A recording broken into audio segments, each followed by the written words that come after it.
I'm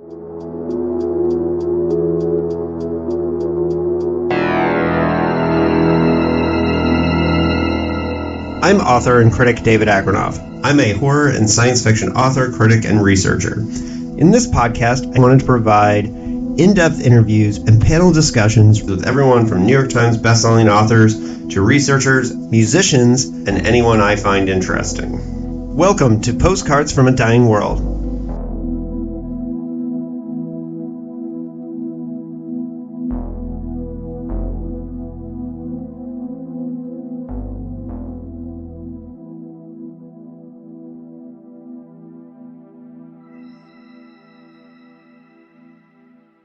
Hello and welcome to a delayed but important episode of Postcards from a Dying World.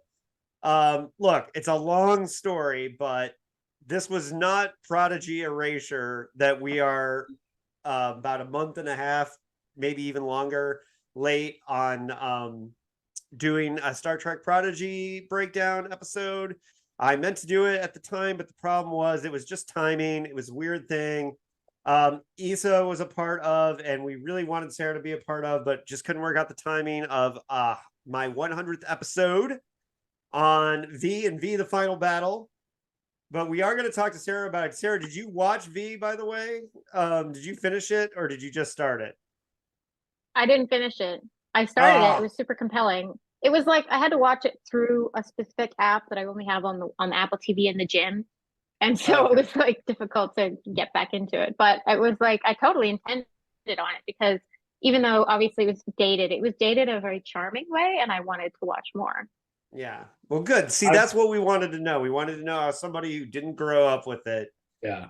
Yeah. I'm curious when you finally watch it, if you ever get on the app in the gym or whatever, I am curious to see what you think. All right. I will totally watch your episode first and I'll let you know. So here's the thing. The reason why we didn't do Prodigy is because the timing of getting together to do the 100th episode created a backlog of episodes, and I had like 3 or 4 episodes I had to get out before we could talk about Prodigy.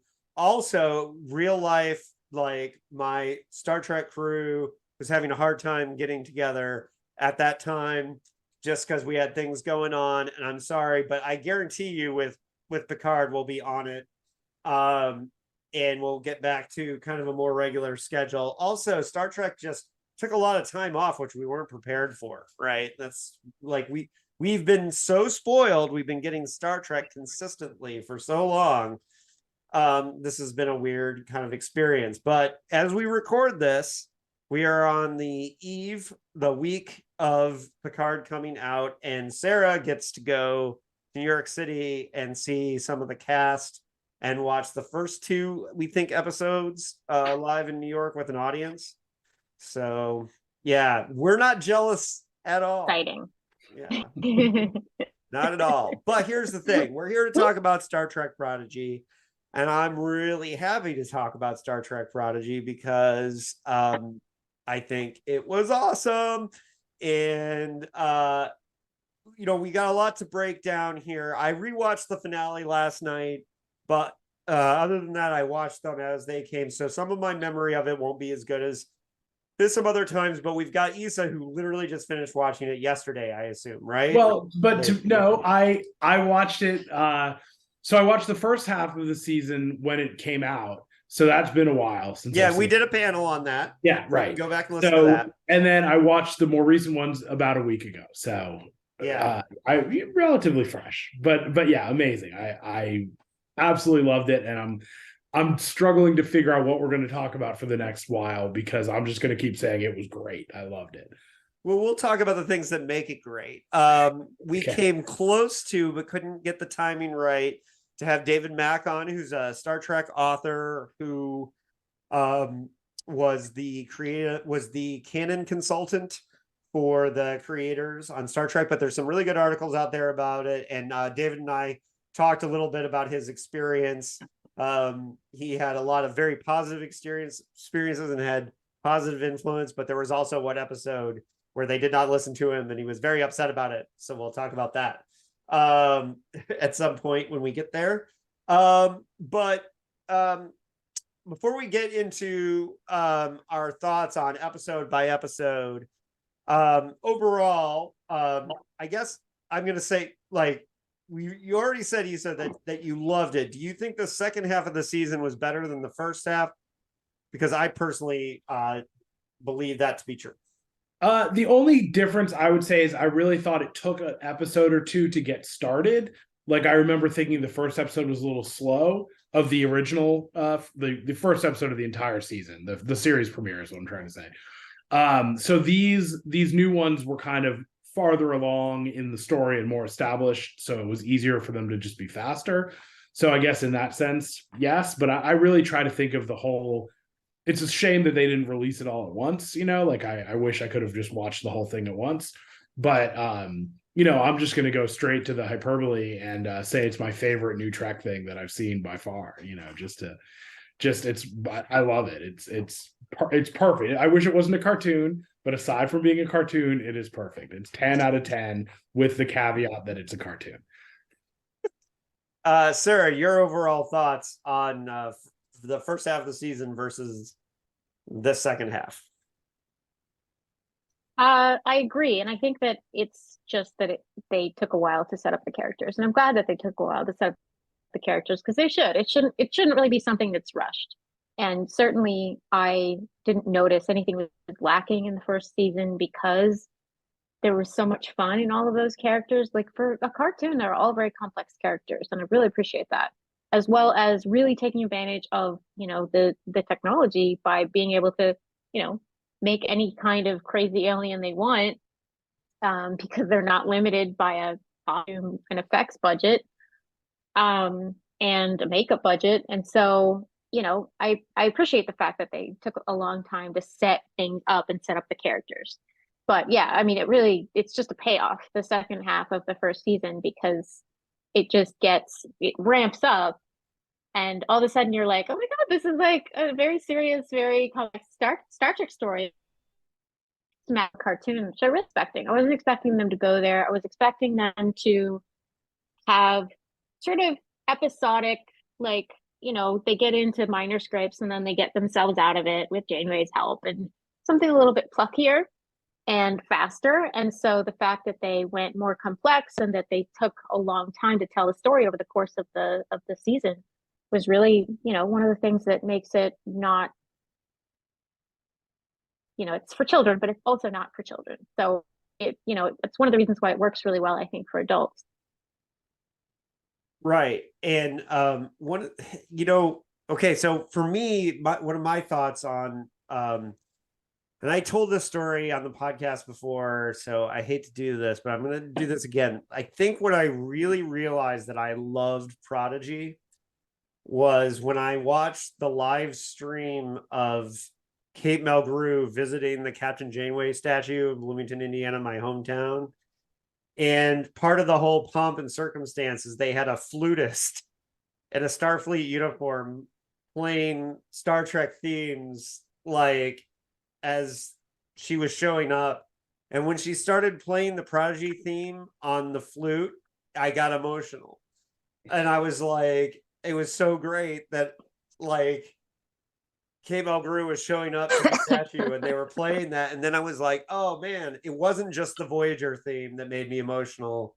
It was the Prodigy theme. And the Voyager theme, I've got, like, 2 decades of hearing it. But the Prodigy theme, well, and by the way, I think the Prodigy theme is the best theme of all the new Star Treks, of just the theme intro.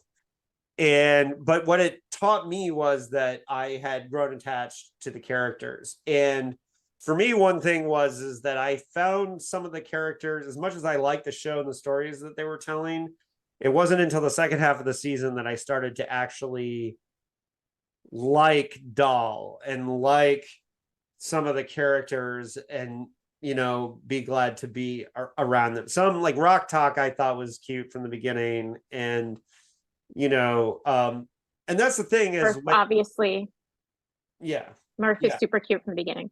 Yeah. And I kind of didn't like them. One of the few criticisms I have is I didn't like them giving Murph more of a, more of a humanoid body in that transformation. I kind of like Murph being like the straight up slime more in the beginning. But that's like a nitpick. That's a tiny thing. So, but what I really liked about the series as a whole, if we're looking at it as an overall thing, is balancing the idea of making it stories that could appeal to kids, that were exciting, that were short, that were quick, but had enough to compel adults to watch. That's a very hard and thin line to balance for the creators of the show. And I think sorry, go ahead. I didn't know. Go I ahead. didn't see the hand coming. Yeah. I think the most impressive thing about it, and there's so many good things about it, but if you step back for a second and think about it in like the realm of larger Trek and the different Trek shows, they managed to have a Federation ending threat that worked really well. Like the stakes were really well done. Like it was big stakes without being, I mean, it was the biggest stakes, right? It was like, we're going to destroy the entire Federation without it being it didn't suffer from that same, like, the universe is ending kind of threat that some other series have suffered from, like, it's not like, it didn't feel like we have to come up with the biggest threat possible. It just felt very natural, and it worked very well. And that's really hard to pull off, like balancing the stakes. And they did a really good job with that. Yeah. And they were able to balance the serialized storytelling with episodic nature to a degree, and in a much better way than I think they did it. They did it smoother than Discovery. I'm not complaining about, Yeah. Again, I wasn't I'm wearing going a to Discovery hat. I'm I pro wasn't Discovery. Do not take that as anti-Discovery talk. But I think that they did it in a way that was a little bit smoother. So, in that sense. And we got, I think we're just a little bit more gracious when it comes to animated content, because if frame for frame that we had Prodigy live action, I think that a lot of it would seem more juvenile, and there'd be more a sense of, oh, there's a plot hole here, or why don't they just literally write a note on they keep passing each other these ships where they can see each other physically. Just put a fucking note on the windshield or whatever of the bridge that says, hey, this is what's going on. Yeah, And I think was some of the dialogue that Janeway has that is really charming when she's a cartoon would not work with live action, because it would come across as a little bit simplistic or whatever. So I do think that we're also a little bit, more willing to forgive its faults that would be much more like faults and much more like plot holes if it were live action. sure. And I do think now, Issa, did you see any of Kate Mulgrew's like little videos where she talks about the hi, Captain Picard? I'm a little distracted. Sorry. So did you see any of the videos that Kate Mulgrew did after each episode? She has one like, no, I didn't see any of them. I didn't know that. Yeah, so one of the cool things that she did is that each episode has a video that they put out on Twitter or whatever, where she talks about the message of each episode. And what's great is that, the series does have a message each episode where, like one will be about, this episode's about loyalty, and this episode's about, being with your friends. And I think that that's one really cool thing about Prodigy, is that they gave Kate Mulgrew this opportunity to do this. And what's neat too is the role that this series can play for Kate Mulgrew too, is somebody who wasn't as beloved as people would think she was when she was doing Voyager, not fairly anyways. And part of the thing is she was so stressed out and overworked, she was trying to raise kids, and she said it herself, that she didn't have time to engage with the fans in the way that she can now, right? And so this is giving Kate Mulgrew a kind of like rebirth with the fans, and a chance for everybody to kind of connect with the woman who played the first like series leading captain on Star Trek. And I think the role that Prodigy is playing for kind of bringing Kate Mulgrew back and like being a stealth sequel to Voyager is great. You know, they didn't set out to make a sequel to Voyager, but they kind of ended up doing that. You know, Full disclosure, I need to go back and watch Voyager because I haven't seen all of it. I watched it on, and it came out at a very busy time in my life, and I watched it on and off when I could, but I've probably only seen less than half of it. So I'm gonna now, and I didn't actually want to go watch the rest of it, but now that I've seen Captain Janeway in action on this show, I want to go back and watch the whole thing. So yeah. If I went back, you can go back, because when Voyager came out, I watched it up until they introduced Seven of Nine so badly that I quit out of protest. I was so enraged. yeah, It was so gross. I mean, I was like a teenager, I guess. I was like in my late teens, early 20s, and I was just like, no, this is insulting to all of womandom. And so I stopped. And so I'm glad I went back. Fucking Rick Well, they Burns, managed man. to salvage that character and from the introduction and turn the character into an actually very interesting character. And They did. yeah, and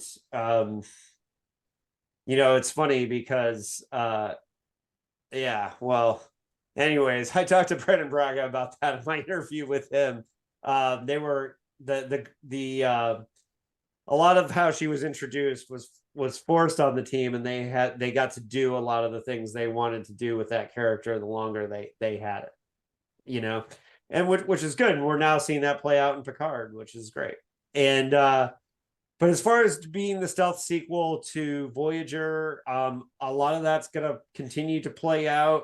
And we'll talk about that after we get to the finale. So the first episode of the season was the Kobayashi Maru episode, which of course plays with, you know, the dreaded Kobayashi Maru test from oh, and by the way, the videos are called Set a Course with Kate Mulgrew. okay. And for example, like when you look up the Kobayashi Maru on IMDb, which I just did, the video comes up, and the message of that episode is called "The Needs of the Many," which is, you know, them playing on Wrath of Khan, right? And Right. so but one of the cool things in this episode is they got, you know, we got Spock, we got Uhura, we got Odo. And by the way, like even Renee, I never know how to pronounce his name. Aborger, I don't know how to pronounce his last name. You know, he was going to come back and play Odo before he passed away. He was like, that was a plan. That was a thing that was going to happen. And so Heartbreaking. yeah. But what's cool is that it's funny because, you know, the writers talked about how like they didn't want to have like all just one crew, and so it's kind of cool that they got this random of like, you know, who's available, who can we do, and then, you know, and that kind of thing, and that's how it kind of came together. But and then one thing that's cool too is that you'll see too, like with this episode, is that even though it's about the Kobayashi Maru and all that, and Dahl like trying to figure out how to be a captain, at the same time you have a whole storyline with oh my Gwen, right? And you have that whole thing. And so it was showing right from the get-go that they were getting better at balancing multiple A and B storylines and doing a good job with that. And so any thoughts on the first episode that anybody, you know, we don't have to talk about absolutely every episode, but that I thought that was an important one. So nope. Okay, moving on. Oh, we lost Sarah. She was having some technical difficulties, so I think well, pause. So we're back. So the second episode of the series of the season, and I'm not necessarily going to go through every single one, but I think the second one's important too, because this is the one where we saw Dahl's background with the Ferengi character, and kind of connecting him more to an alpha quadrant species. But I think more importantly, it shows a little bit about how far Dahl has to go from being you know, basically a slave to a Ferengi to, you know, trying to run this, be the captain of this ship, right? So anybody else have any thoughts on that episode? Because I thought that one was a really particularly good one, but also I think that's where I started to like Doll. But I'm trying to remember which episode is which exactly. Like I'm a little fuzzy on the They've all bled together. yeah. yeah. It's like one long episode in my head. Well, then maybe I'll do less of each individual one, but I do think The because body swapping one had me in stitches, though. That was hilarious. Yeah, we'll get there. I thought the episode the one called Time Amok, where they were like fractured in time, and the Janeway hologram was basically the lead character throughout the episode, was one of the most Star Trek of episodes. Yeah, and that it was reminded in the first half, right? Like yeah. Well, and that reminded me too of the episode where they were going. There's an episode of Voyager where they're going through this weird part of space where they put everybody in stasis, and it was 7 of 9 alone on the ship. And I thought it was a good callback to that episode. What did you guys think of the letting sleeping Borgs lie, like bringing the Borg into the storyline? Because to me, that was one of my least favorite elements of this season. It didn't work. It did not work. Yeah, because that's why I wanted to bring it up. Because I didn't think it worked because the Borg are meant to be scary, and they just kind of, they just seem to be outrunning them, and it just didn't seem like that story. It seemed forced to try to put the Borg in there. So to me, that was one of the missteps of the season, one of the few missteps. I couldn't really understand what the point of that episode was. Like, it wasn't like they gained something by doing that. I guess they had the whole thing with Zero and the sort of mind meld situation, sort of setting it up for later, but it was a really awkward way to get there. It felt like a filler, which is weird for an animated thing, because like it did. I sort of forgotten about that one because it was so early in the season, and it was really weird. The next episode was sort of when I hit my stride in remembering everything and was like, oh my God, this show's amazing. But so this one sort of slipped under the radar for me a little bit. But yeah, it was not the Borg encounter that you would have expected. Yeah. So then let's talk about the one after that, because the one after that one is a big one, which is the All the World's a Stage. That was a direct sequel to a original series episode, The Immunity Syndrome, which is not exactly a beloved episode of TOS, right? I was actually waiting for this podcast for you to tell me about which episode it was from, because I couldn't remember. Right. So what happens is they lose a shuttlecraft into this like giant amoeba-like thing in the original series episode. And so this episode supposes that shuttlecraft ends up on this other world, and these people start like basically a religion based on everything that they know from the tapes that are on board the shuttle. So you have people that talk like Star Trek characters, and then you have Starflight, and it's like, it's almost Star Trek, but it's just slightly off. And I know you say you love this episode. I liked this episode, but I didn't seem to love it like most people did. I loved that it was a sequel to the Immunity Syndrome. It was my favorite thing about it. But other than that, like, why did you like this episode so much? It killed me. I was just laughing nonstop watching it. Just hearing people talk like Kirk and Sulu, and I mean, that was hilarious. Yeah, I just thought it was clever in a lot of different ways, and it was it wasn't like the greatest like story and I'm going to think about it forever or whatever, but it was hilarious, the same way that I like Galaxy Quest or it totally reminded me of Galaxy Quest. Yeah, for sure. Totally. Well, yeah, the historical documents thing and all that. Yeah. Yeah, it was definitely a really and it was good too, because I think that for if your mission is to like get kids into Star Trek, tying it to the original series is something that now gives the kids a reason to go back. Although it gets the kids to go back and watch not one of the best episodes. You know, your kids aren't gonna like the original series. Just speaking from personal experience, that it's too old and it's just not gonna happen. That's probably true. And then one of the coolest callbacks comes in the next episode, Crossroads, where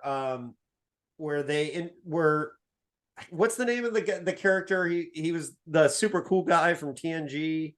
I'm gonna lose some Star Trek credibility here. Hold on, I gotta look up his name. The super cool guy. Oh, Okona. Yeah, Regis Okona. Of course.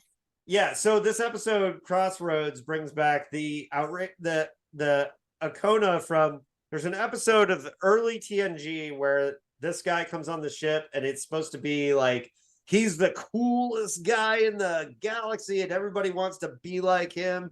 And it's a really goofy episode of TNG. Yeah, they were really trying hard to have their own little Han Solo. I do not remember that. What else happens in that episode? Well, it's funny because you find out that there are these in that episode. You find out that there are these these two political figures that they're kind of in a Romeo and Juliet thing, and Okona is like looking like he's trying to romance the woman, but really he's covering up so for these two people to have their romance. It's a very TOS episode of TNG. Okay. Yeah. But bringing back this character and actually getting the actor who played him to voice the character is a pretty funny thing for Prodigy to do, right? And that's a very Lower Decks move. But I think he was on Lower Decks too. Like he appeared in Lower Decks a little bit as well. So, but and he kind of plays the same role here where Dahl is jealous because everybody thinks Okona's like the cool new guy who's gonna help him. So it calls back TNG in that too. Sarah, what did you think of this episode? It was cute. I mean, I liked the reference. I definitely recognized him and, even recognized his voice. And I thought that's got to be the same guy. And of course it was. So, but beyond that, was sort of moving the story along. Yeah, I liked I thought it was good. I thought it was an interesting way for them. I liked how they had Janeway putting it all together and being like, these are kids, and how are they able to evade the Romulan squad or whatever? It was like, how are they doing all this? This is crazy. Right. And this episode is where they felt like they were being a part of the Star Trek universe more so than being off in the Delta Quadrant. Yeah. And just getting little bits and pieces. I will say, I do think, and I know on Trek Culture, they've talked about this, but hologram Janeway comes off a little bit smarter than actual Janeway for a lot of this, because it feels like there's a lot of scenes where real Janeway should be making connections a little bit quicker. And I don't know how anybody else felt about that, but once that was pointed out to me, I couldn't stop seeing that, she didn't notice that this character was betraying her. She didn't. I just felt like I started to notice that, and I don't know if anybody else felt that way. That's the stuff that, again, works because it's a cartoon, and it wouldn't work if it was live action and everything else was the same, because there's just another level of surreality that you can hide behind when you have a cartoon. And, Janeway can be mostly like Janeway, but not quite. So. Yeah. I didn't notice that. I thought that, the only thing that seemed a little to not quite make sense for me is at the end I'll say this later. Sorry. Apologies. But I didn't think there was any reason for the real life cartoon Janeway to suspect anything aside from what she had been told. I mean, it wasn't like if she had immediately gone to, this is a group of kids who've stolen a ship when they escaped from slavery, like that would have been, how did you figure that out? So I like that it was like, I like the escaped, the guy whose station got blown up, exaggerating the story and not mentioning that they were kids and that kind of stuff. Like I thought that was what would happen in real life. Like that's like reading a police report. You know what I mean? Like, right. And I did like the storyline of the Starfleet guy just kind of being out there, like he's got this ridiculous. Was that Jason Alexander who played that guy? Like the voice of that? Like, or am I remembering wrong? I don't know. I didn't see that. I didn't recognize the voice, but I feel like he has an recognizable enough voice that we all would have noticed, but I might be wrong. Yeah. Now, the next episode is Masquerade, where they're still trapped in the neutral zone. And I like the storyline that, the neutral zone is a good place for them to hide, to not encounter the Federation. So that was kind of a good use of existing Star Trek lore to kind of put them in that, or to have them hiding. But this is where we get revealed that about Dahl's genetic origin, and this idea that he is a kind of a chimera of like 27 different species. And I thought that was a really interesting thing to do for a main character, and it also kind of plays with the theme that we're dealing with in Strange New Worlds. So it's interesting because it's playing with the overall themes of modern Star Trek a little bit there. What did you guys think about that storyline and how that's starting to play out with Dahl? I thought I thought it was a little bit again, as Sarah will probably say, and when it's her turn, that it was very cartoony, like you wouldn't have been able to get away with that in live action. But I felt that the magic abilities were a little too much, but that was okay for a cartoon, whatever, Yeah. And but I think the origin is cool. I think it is interesting that Star Trek writ large is kind of approaching the genetic engineering thing. They already have, obviously, throughout Star Trek, but sorry about this, screaming kids. But I think that's interesting, and it led to an interesting ending. I was surprised that the ending went the way it did, but we'll get to that, I assume. Yeah. And so, Sarah, any thoughts on that episode? No, I mean, I completely agree. It's one of the things that made me kind of go, if this was live action, this would be a lot sillier. But I did like it, and I like the character. Like, it's an interesting character.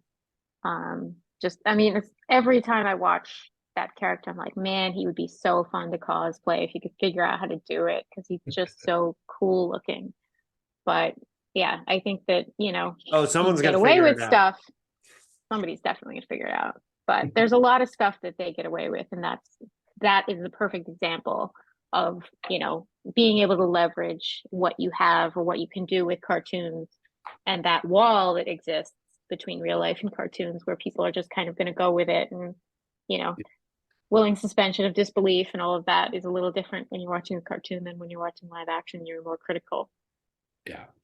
So then we had the diviner kind of becoming like waking up on board of Janeway's ship and finding out that there's a sleeper agent pretending to be a Bajoran on Janeway's ship. And what did you guys think about this, the storyline with the sleeper agent and the diviner? I kind of liked that twist. I thought it like presented an interesting juxtaposition for like where the diviner's loyalties would eventually go, and I thought that was a good storyline. Anybody else really in favor of that one? Yeah, I mean, it's like, and one of those things that when I was watching it, I remember thinking, I kept trying to think, like, what would my interpretations of this be if I was 8 years old? You know, Yeah. I was 8 years old when TNG premiered, and it had this very strong effect on me. But I can't imagine having something like Prodigy when I was that young.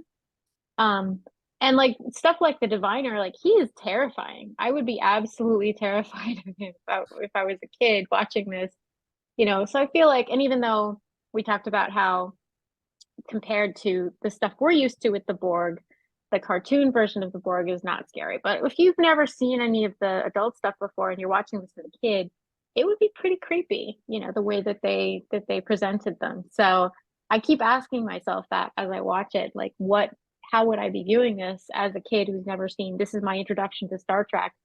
A lot of people have asked me over the years, like how to get their kids into Star Trek or what's the best series. And now that Prodigy is out, I'm like, this is the best introduction because it's tailor made for them. It's perfect. Yeah, I've been trying to get my kids to watch Star Trek forever, and my 9-year-old likes Prodigy. So this is the first success I've had, I would say. So the next episode is Ghost in the Machine, which is the holodeck episode. I wasn't really oh wait, you know, there's one other aspect of the Preludes one. I believe it was in that, which is where was it that one or the holodeck one where they got into the past of the of Rock Talk and the crew. Oh, it was the Preludes episode. That was the and I really liked the backstory for Rock Talk. That was kind of tearjerkery, and you know, because I really like that character, and I think she's great. I really like that. Now, what did you guys think about learning that backstory, starting with Issa? I thought it was great, and I want to just call it the Django Pog backstory. Like, he's kind of the most annoying character to me, like my least liked character probably. And that backstory was fantastic. Like, I really, it was so rushed, but it was really good. Like, the explaining why he talks funny was like hilarious. Like, I thought that was really well done. Like, because he was like, you're supposed to, you know, like, I think you get this idea that he was alone on the ship fixing stuff for like years, right? And like that was the only one he could talk to, and then having to sacrifice himself for the crew. That I love that. I did not see any of that coming, and I was really impressed, and that made me like him much more as a character, obviously. So mission accomplished on the origin story. But they were all good. All the origins were good. Sarah? I totally agree with that. Okay. I love that episode. Yeah, okay, so the holodeck episode, I get what they're trying to do. I got what they were trying to do. But I like Murph singing in the noir bar. Like, I'm sure there are plenty of people that really enjoyed that, and I don't begrudge them. But just this episode didn't work for me. Everything Murph does is perfect. I don't understand the question. I will not listen to it. I thought it was interesting. I thought it gave you. I love Murph so much. It wasn't like the best episode of anything I've ever seen, but it was like it gave you a little more insight into everyone's character, you know? Like, you have Dahl as the pirate ship captain, and it was an interesting, it was sort of like you get to peek into everyone's diary a little bit, and it was pretty well done. Yeah, I understand what they're trying to do. Yeah. I just and maybe that week I wasn't feeling it or whatever, but yeah, then we get into the body swap, the mind walk episode. And it's funny because I really enjoyed this episode when it was on. And I admit that at the same time that my Star Trek brain was doing the same thing it was doing during most of the J.J. Abrams movies, where I was like, maybe I'm enjoying this, but this doesn't make sense to me. And the idea of spacewalking during warp, I just cannot handle. However, I really enjoyed the episode anyways, because I thought all the stuff with Dahl and Janeway being switched was very funny, but it also was so important story-wise for Janeway to learn about the crew that way was great. And then the humor of Dahl being Janeway and not understanding what he was doing and making Janeway was very funny. So I will forgive the stuff that I didn't like, which we'll get to in a little bit. But how did you guys feel about that episode? Love that episode. It was so funny. I was like on watching that on a train on the MNR from Manhattan to Connecticut. And I was like, this is hilarious. I was just like sitting there on the train laughing to myself like an idiot. And I was just so happy because it was just so true to the Janeway character, what they did in inverse.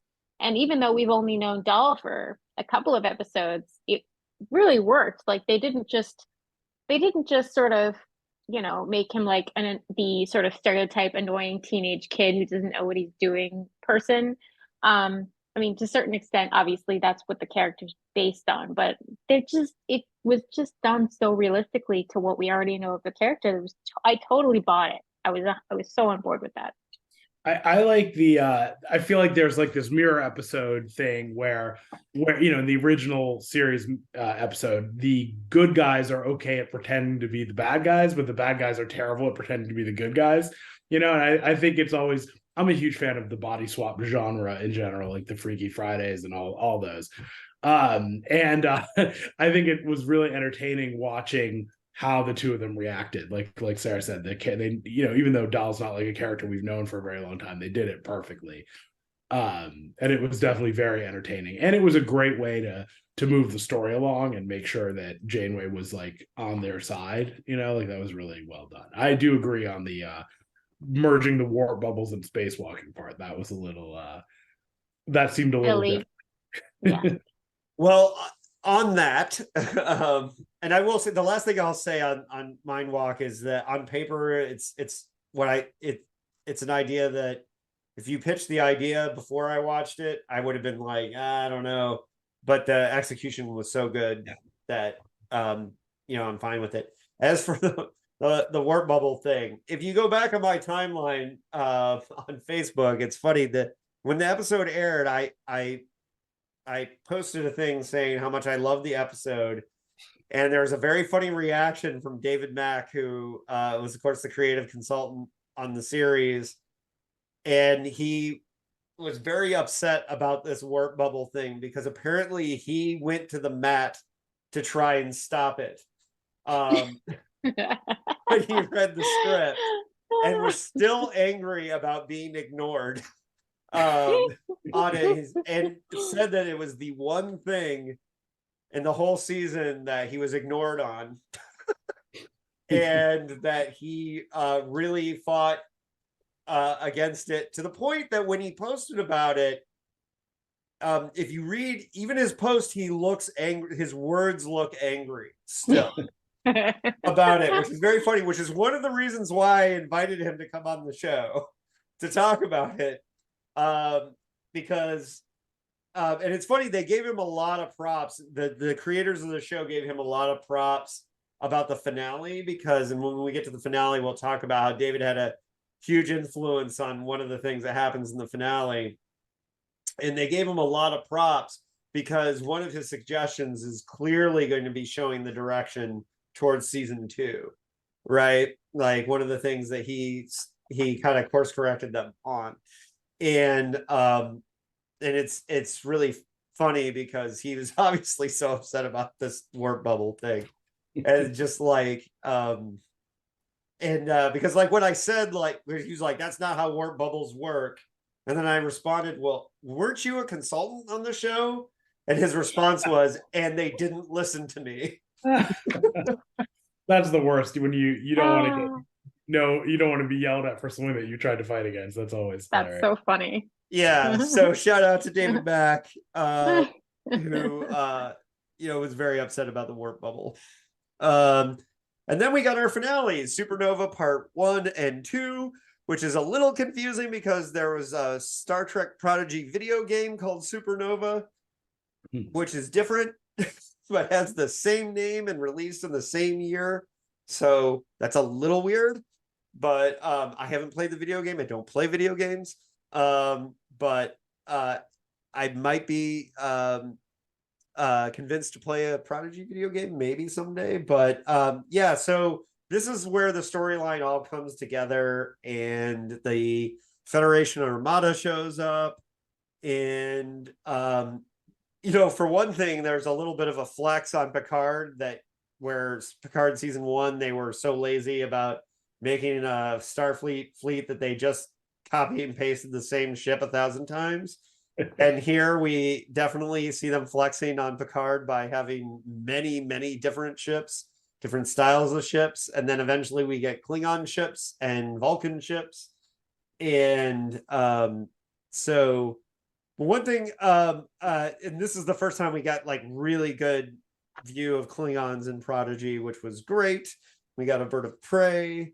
We've got lots of things, but story-wise, this is the whole thing coming to a head. And I don't know if we should talk about it individually or just talk about it as a whole finale. What do you guys think? Just as a whole finale. I think okay. they were seamless. So yeah, and then and first of all, like speaking as somebody who watches week to week, which you didn't, Issa, it was a great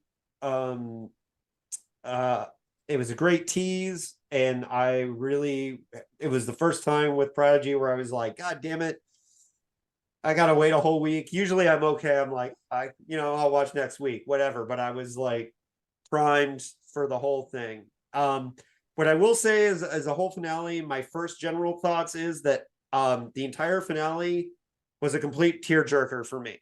The second half, on many levels, and we can talk about the scenes that got me as we go on, but the very first thought that I had was I actually got emotional watching the second half and 2 or 3 scenes, and that is when I learned that I really like the characters and and their journey, and I loved the solution that they came up with. And I like the direction that they were heading off into, which we can break down more of. General thoughts on the finale, Sarah? I think it was great. It was surprising actually, because I thought, because of the cartoon thing, they're just gonna wave their hands and be like, "Oh, it's fine. You can all go to Starfleet Academy." And so I was sort of glad that they didn't do that, because on some level you want some cohesion with, those worlds. And I think that it's okay for them to deviate from it in small ways, but I think it would have been a big deal if they had, allowed that in the cartoon, and then, it was such a bigger deal in like Strange New Worlds with Una, that kind of thing, to have an augmented person. So I was really glad that they came up with an alternate way to make everybody happy that, didn't do that, because that really wasn't what I was expecting. Issa, your general thoughts before we get into nitty gritty on the finale? Yeah, overall it was fantastic. They really tied it up well. Yeah, I don't even know what to add to what Sarah said. That was it was definitely entertaining. It had highs and lows emotionally. It was definitely it brought out a lot of emotions. It was definitely the hologram sacrifice, that was fantastic. Yeah, and we'll get there in a minute. But by the way, that was the influence of David Mack, that they did not get into Starfleet. The original script had them getting into Starfleet.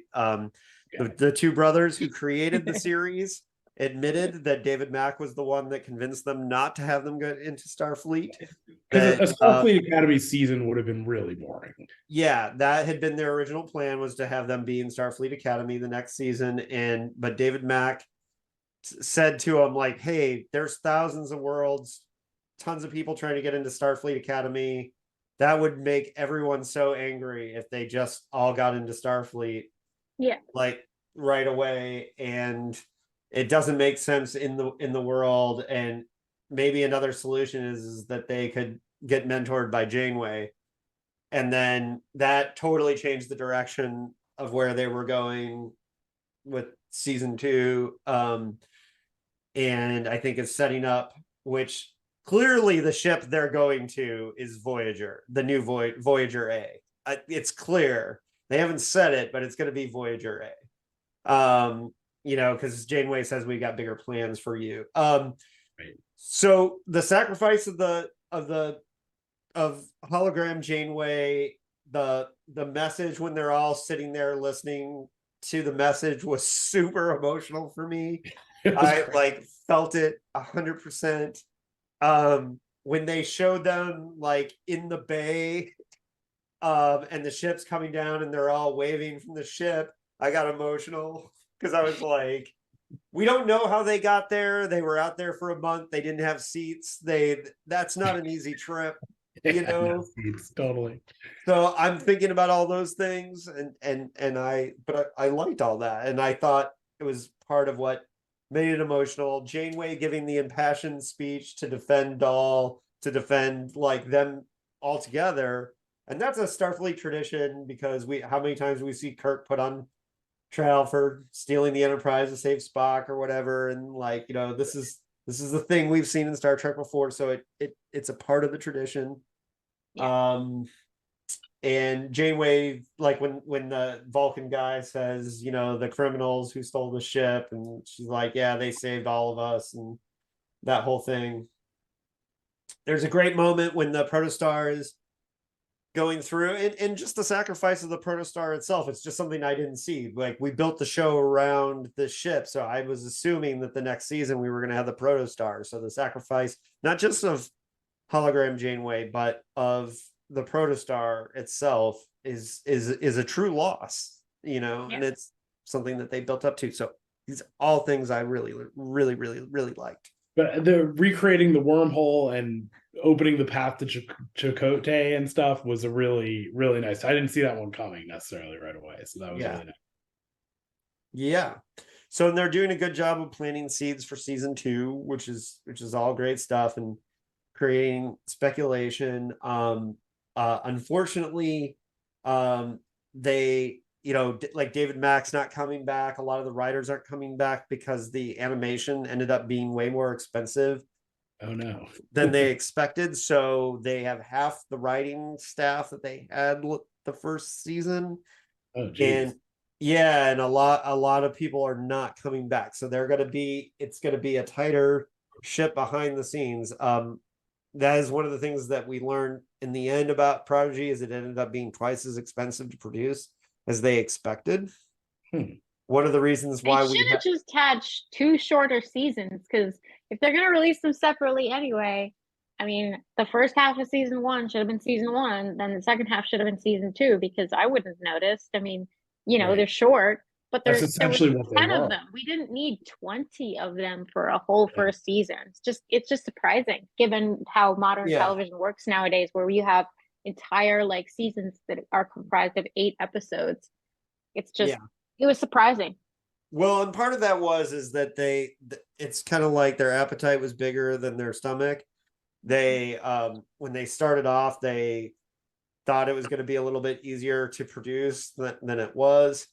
And I think one of the reasons why is that I think they wrote the full season, and then when they got to producing it, like, you know, they ended up splitting the season because it was like, what, this animation is way harder than we expected, this style, and it was way harder to produce. And one of the things people got to realize is that, like, animation, like, people say, well, it doesn't cost any money because you're just drawing, or you're just like the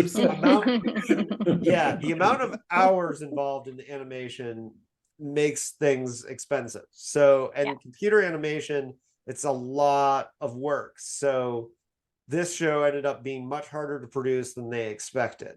So we are going to get another season, but they're having to trim some of the fat behind the scenes, unfortunately, in order to make sure.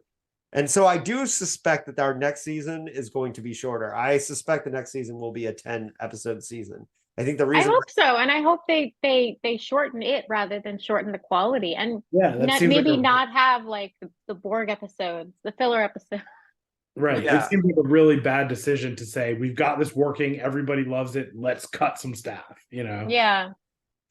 Yeah, unfortunately, that's kind of the way it went. So but we'll see, because the thing is that we love it. I don't know how much the numbers, like, behind the scenes are.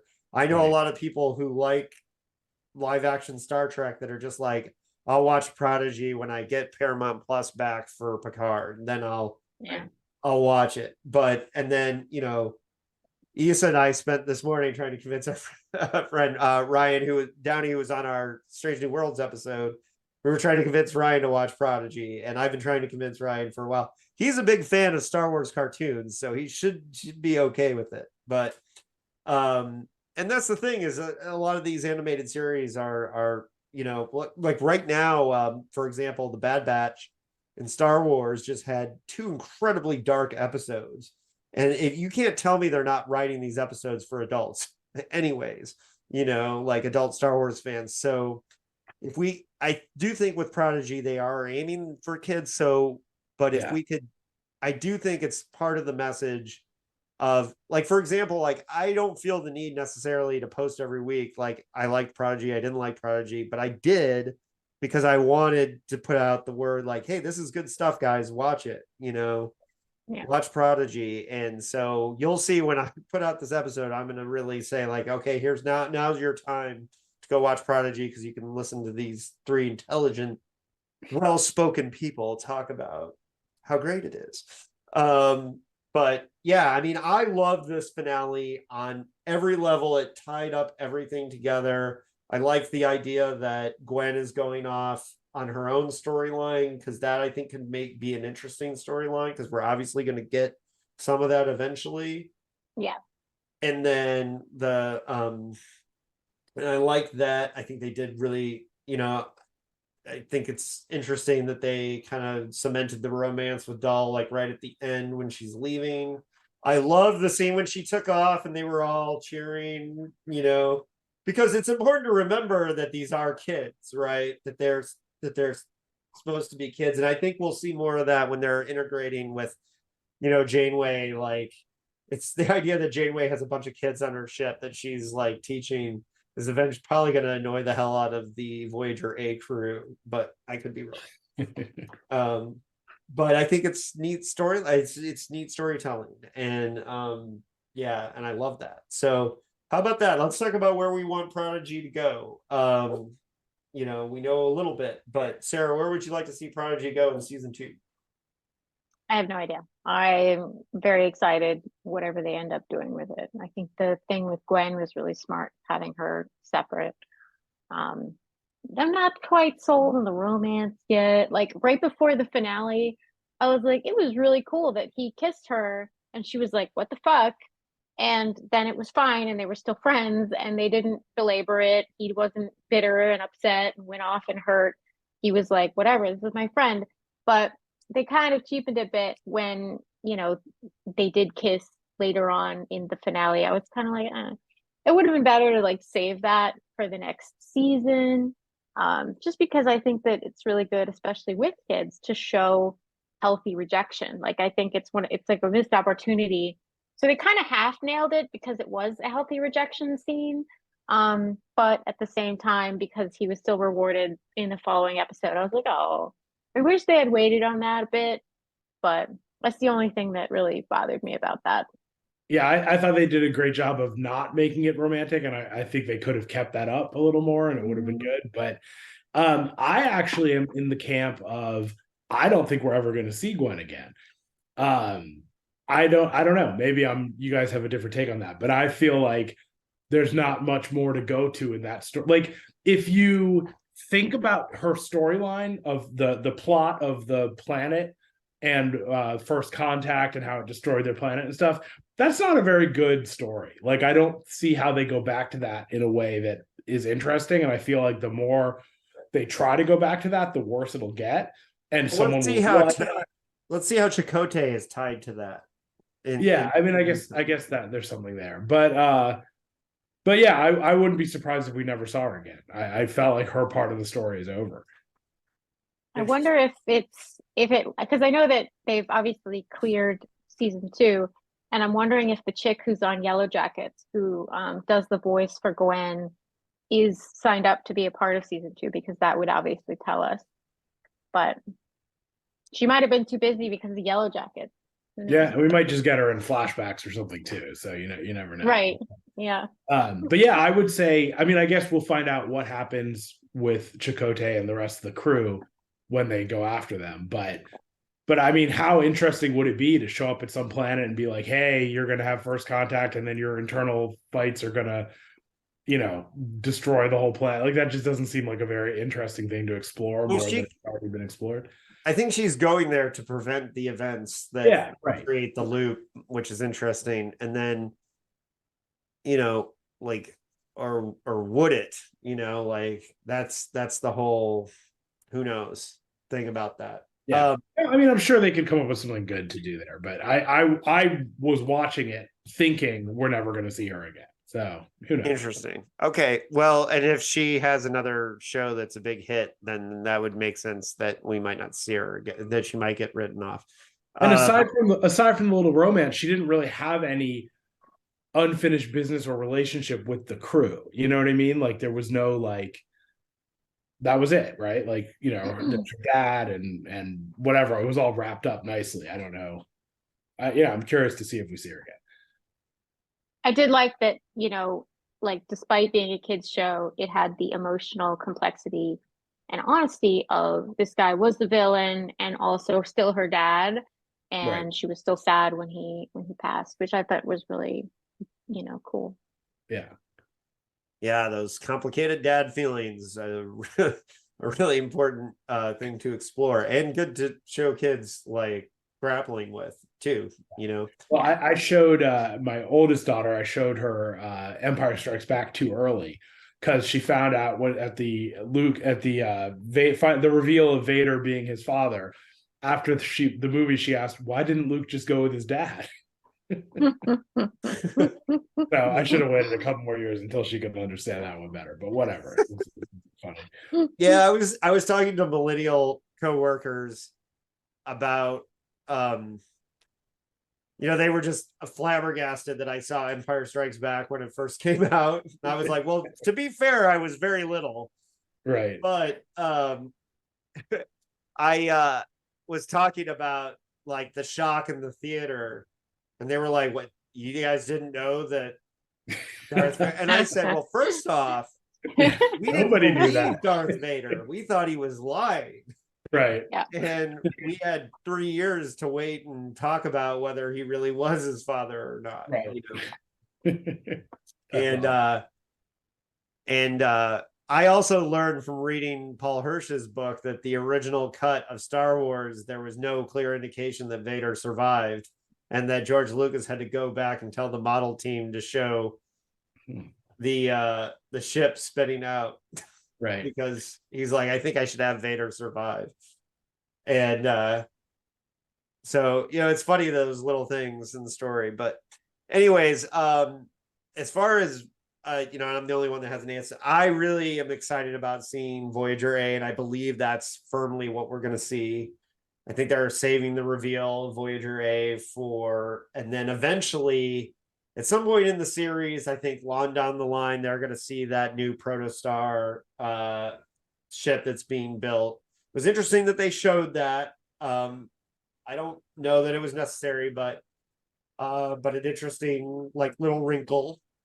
And I appreciated that. So, but as far as where it goes, I'm just excited to see these characters develop. And it's funny because in all other Star Trek, I'm like, get away from Starfleet, let's see the rest of the world. But here I'm excited to see these guys integrate with Starfleet a little bit and have to do that. Whereas I'm now becoming one of the few defenders of Picard season 1. I see a lot of people now just like crapping out.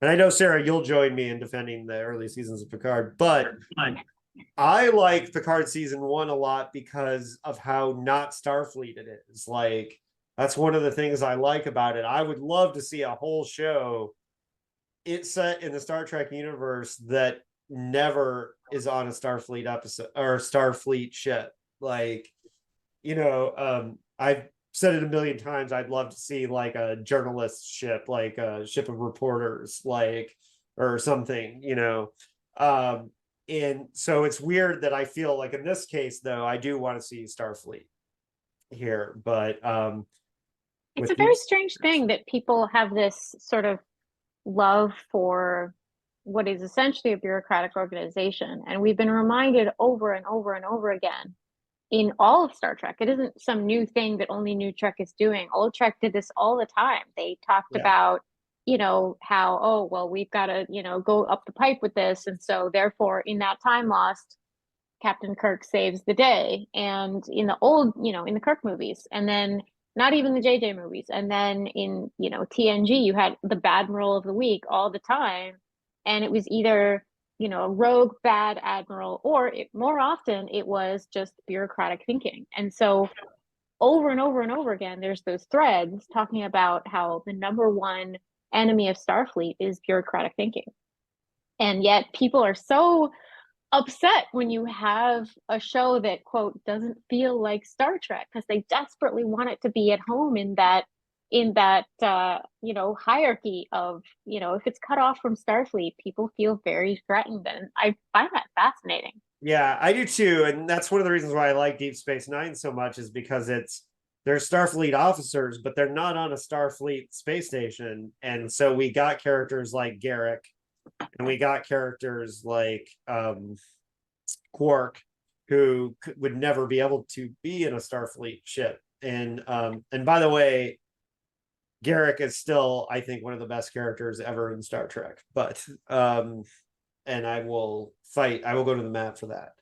And that's one of the reasons why it was too bad that Voyager went away from the Maquis storyline so quickly and integrating all the characters, because it was interesting to have this idea that you'd have all these non-Starfleet people trapped on a Starfleet ship 75 years away from home, like having to suddenly be Starfleet. And they only did a couple episodes about that, That drove me crazy, because that was so interesting. And they played with it for 5 seconds, and then they put that toy down and went with other weird things, like Chakotay's weird lover, who was a very strange woman who betrayed them and went off to live with the crazy people with the crazy hair.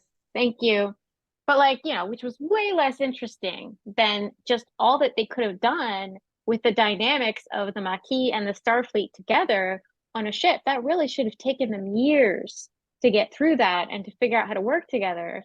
And it was always one of the frustrating things about Voyager, that they just, they stumbled upon this great idea and they played with it for 3-4 episodes, and then they were done and they were wrapped up. And I was like, no, that's not how that would work. Yeah, absolutely. So on that note, okay, so next we've got Picard season 3, which I think we're all very excited about. I have one issue that I want to talk about with that before we watch Picard season 3, because that's when we're going to get back together again. Okay. Is at the end of that season. Look, all indications are very good. All the critics, even the people who did not like the last couple seasons, say wonderful things. I have mutual friends of Terry Matalas, who's running the show, including a buddy of mine that used to eat lunch with him every day in the commissary when he worked at a adjacent office to Terry Matalas. And he tells me that Terry is the real deal, right? And he seems to be the real deal. One of my favorite things about Terry Matalas running Picard season 3 is that he went to Twitter one day and said, if you really want to understand Picard season 3, you must watch the TNG episode Sub Rosa, the one with Gates McFadden and the Ghost, and then admitted a half an hour later he was kidding. And he basically knew that the entire Trek world would start watching that episode and try to get the breakdown videos and everything. That is hilarious. That's really funny. Yeah. That he did that. And if you watched, when he did that was 1 week after he did the Star Trek Writers Room reunion, and Brendan Braga admitted that was that episode was his most embarrassing thing in the 150 episodes of Star Trek that he wrote. It was the one he was most embarrassed about. So he was needling Brannon by doing that, which was hilarious, right? No, I give Terry a ton of credit because he has been trolling everyone consistently. I love that. But he's the real deal. And here's the thing.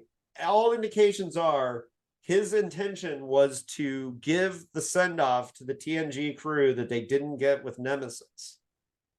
Here's the problem. It's so good, and everyone had such a great time making it. You see Gates McFadden, Patrick Stewart, they're all like, it doesn't have to be the end. My personal feeling is, let it end. if they do a good job, please, for the love of God, don't keep trying to do more. Have a good ending. How do you guys feel about that? I'm very firm in this belief that this has to be their undiscovered country. Just I mean, I feel like they're all just getting so old, and it breaks my heart. I mean, I remember the first time that when Picard season 1 came out, you could really for the first time hear the cracks in Stewart's voice, and it was just the most tangible reminder of his, mortality that we've seen yet, and it was heartbreaking. So in that sense, I liked that they let him be old in the series. Right. Oh yeah. No, that was great. Like that was the whole point. But I do think that I am happy to have, because this is the most familial show to me, because it's the one that I grew up with, is the closest to my heart. I won't say it's my favorite series, but it's definitely the one that is with me the most, strongest as a child. So I will take the bad episodes. So if they want to make more, I'm fine with that. I'll take them. But I mean, I think that I think that we have always had a different ending in our heads anyway than Nemesis, where Nemesis felt like it was a wrap up for Data that was sort of not bad, but not as good as Data deserved. And then the first season of Picard was that wrap up for Data that we deserved, for that character. But I do think that the rest of the cast deserves the same. So it would be nice to see that. But it's one of those things where it's like, if it ends really well, then you might not want to touch it. But I can never say no to more. I'm just let it end. Let it end. I'm with Sarah there. I could never say no to more. And knowing as as a creative person, as every creative person deals with this, it's really hard to walk away or to not draw from the well that one last time, like if the opportunity's there, for many reasons. I mean, not the reason that people usually stop making stuff is because they're busy with something else, you know what I mean? So it's like, if you're if you are if you get a new series and you're working on that full time and you don't have any time to go revisit your old series, then you're probably not going to do the old series again. But if you're just sitting around and not doing anything else, then it's really hard to say no when someone wants to do it. So it's like getting the band back together. Every band does it. As soon as there's demand for a reunion, the band's playing a reunion. So yeah. And when Picard season 1 came out and people were upset, I was like, I don't think we are not the same. I would watch that man knit socks and talk about his vineyard and just be an old man on a vineyard, and I would watch it I would watch it over and over again. And so like these people who want only these prepackaged versions of their nostalgia that's been bottled, recycled, and sold back to them, I'm just like, I don't compute. That doesn't compute with me. I just don't get it. No, seeing the TNG characters is like visiting with old friends. I'm just curious what they're up to now. I don't care what they're up to. I just, hey, that's cool. You know what I mean? Like, maybe not. I might not watch knitting socks over and over, but you give me anything approaching a watchable storyline, and I'm there for it. Yeah. So this happened to me in basketball a couple of weeks ago. I was playing a game where I was on a team with a bunch of guys that were really good. I was the worst guy on the team by far, and we were playing a game that was tied at 13. The winner wins at 15, and I hit a 3-pointer that was, the guy was in my face. I drained it. Everybody who was watching ran up and like started hugging me and like, oh my God, and they were all going like this, like it's Dave time, and like it was like the greatest thing. I didn't go home. I should have gone home. Yeah. Because I stayed one more game and I dribbled the ball off my foot and I gave up like 2 easy buckets that were completely the reason why my team lost the next game. And I was like, God damn it. If I had gone home for a week, everyone would be talking about, you see that shot, David Babe? Holy shit, he was the hero of the game. And I didn't. I stayed. And I looked, and I had the thought after I made that shot, I'm going home. I'm going home right now. Well, see, They got to go home. you're combining two Hollywood truisms, right? One is you go out on top, right? Yeah. But then the other is come back later.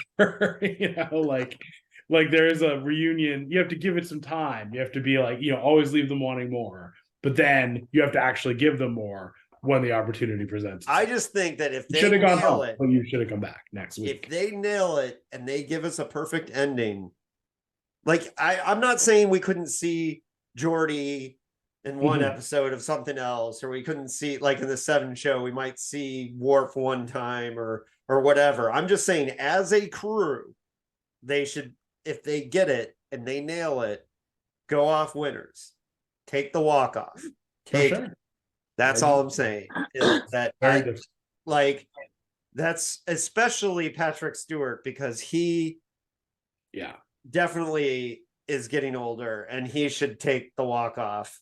And like, it's clear that they were trying to do that with the first season and then rewrote it at the end, and like, maybe it's partially because like that season wasn't as good, but and all indications are that Terry Metalis' entire purpose when he sat down with the writers' room was, let's give them the send-off they deserve.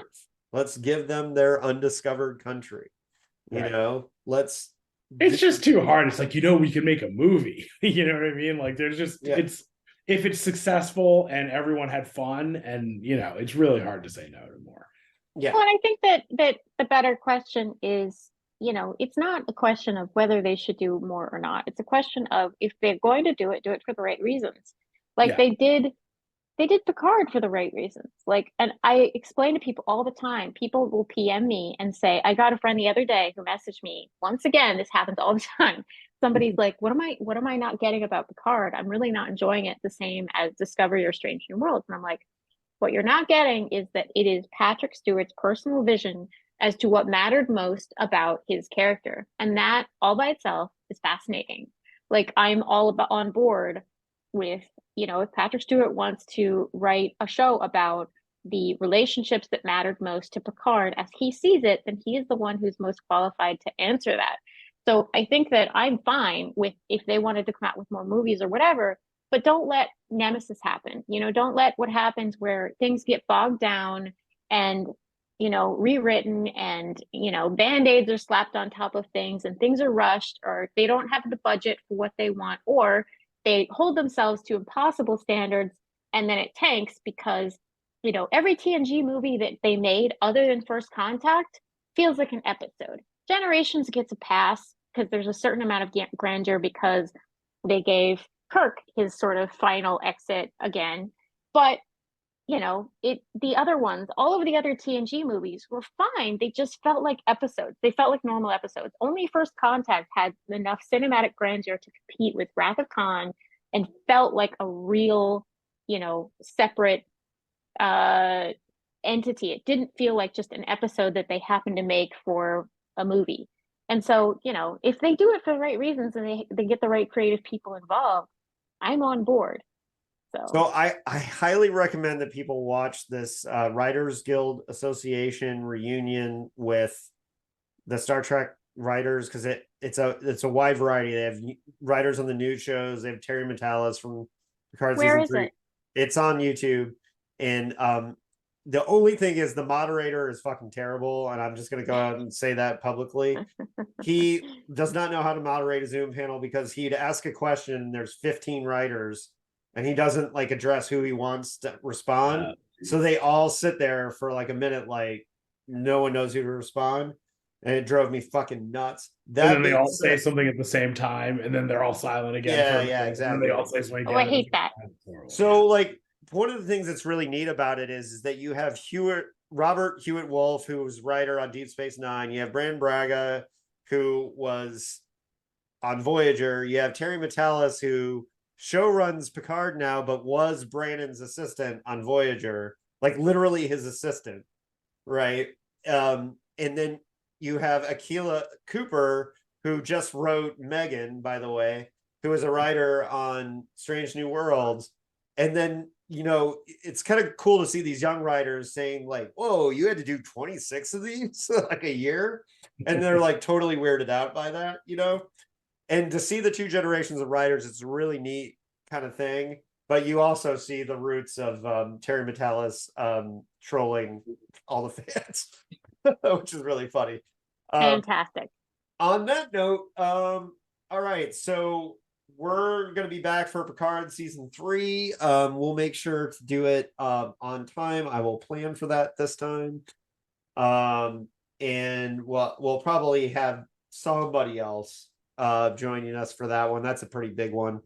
But if you made it this far, I forgot to promote my new book, Nightmare City. I should be telling all the time I should be promoting this book because I need to be selling it.